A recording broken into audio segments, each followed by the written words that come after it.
Allez, on commence par le chemin compliqué qui attend la nouvelle première ministre britannique. Oui, la boussole compliquée de Liz Truss. Cette boussole compliquée est analysée en Italie par Eleonora Poli, une économiste spécialiste des questions européennes, consultante pour différentes institutions publiques, notamment à Rome.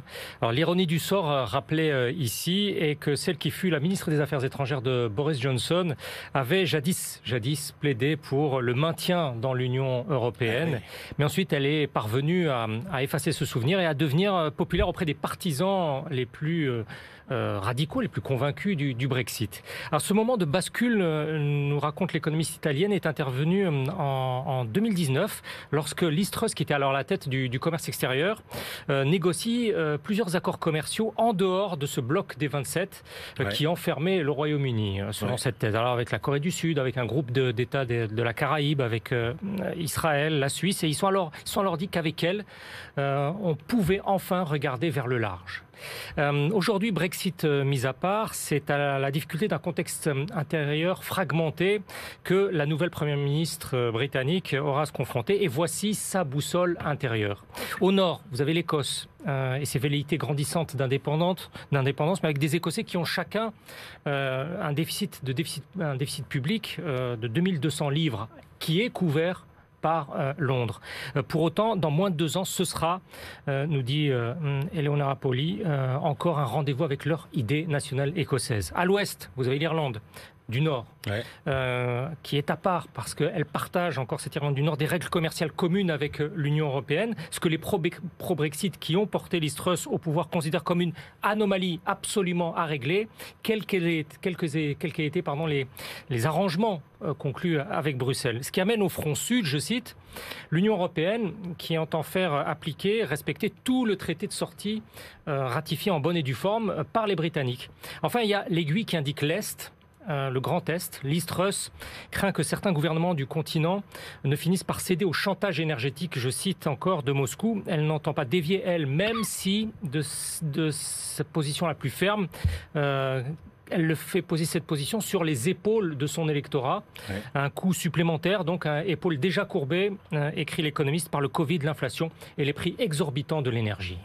Justement, vous nous parliez d'Europe de l'Est, restons-y avec les perspectives concernant le prochain élargissement de l'Union européenne vers l'Est. Compliqué et coûteux, c'est ce que nous dit Barbara Lippert, qui est chercheuse au SWP, l'Institut des affaires internationales et de sécurité de Berlin. Alors fin août, dans un grand discours de politique européenne prononcé à Prague, le chancelier social-démocrate allemand Olaf Scholz a plaidé pour une Union européenne élargie vers l'Est, pouvant englober à terme jusqu'à 36 États. Quelques jours auparavant, Barbara Lippert du SWP, l'Institut des affaires internationales et de sécurité de Berlin, avait publié cette note en jugeant combien cette éventuelle perspective allait être complexe et chère. La chercheuse allemande prévient que la feuille de route classique d'adhésion ne peut plus fonctionner. Elle estime qu'il va plutôt falloir avancer simultanément dans 3 cadres d'action.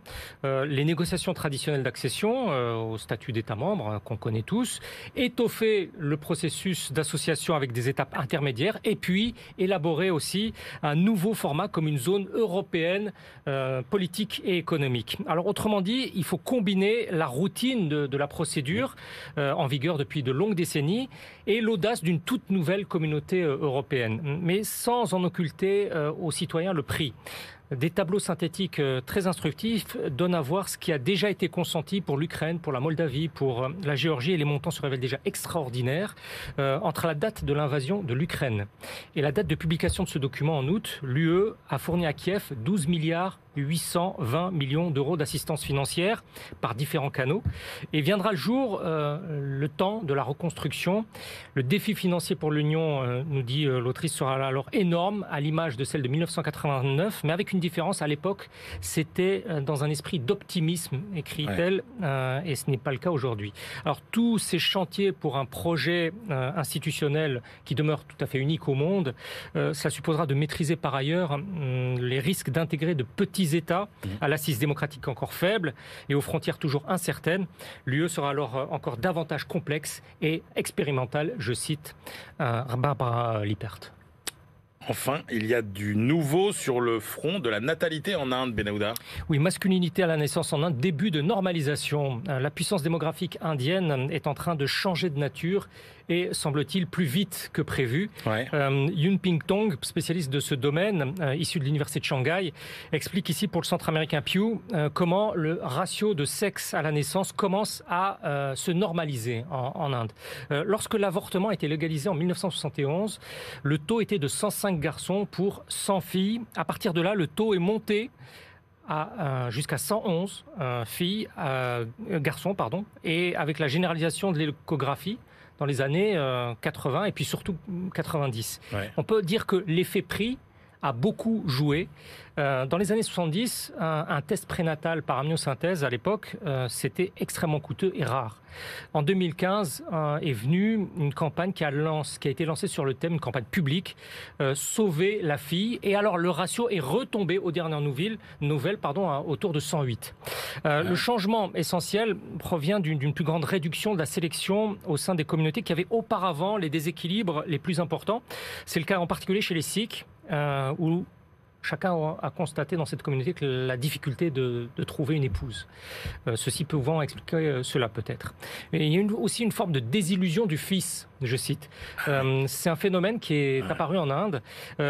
Pour ainsi dire, le retour sur investissement escompté, de façon très prosaïque, n'est plus ce qu'il était. Et il augmente avec la fille. Donc aussi une autre explication. C'est fou ça. Et on a surtout aussi une description très instructive des aversions à la fille en fonction de la géographie, avec un souci essentiel qui relève aussi de ce qui a pu apparaître comme de la rationalité économique, encore une fois, celle de la préservation des biens ancestraux transmis par les hommes à des hommes dans la lignée d'héritage. Et c'est notamment le cas, par exemple, dans les États agricoles comme le Pendjab, au nord-ouest, ou son voisin l'Haryana. Et à cet égard, ce rapport ne détermine pas de lien, de causalité exacte entre groupes religieux et les choix des familles indiennes avant la naissance.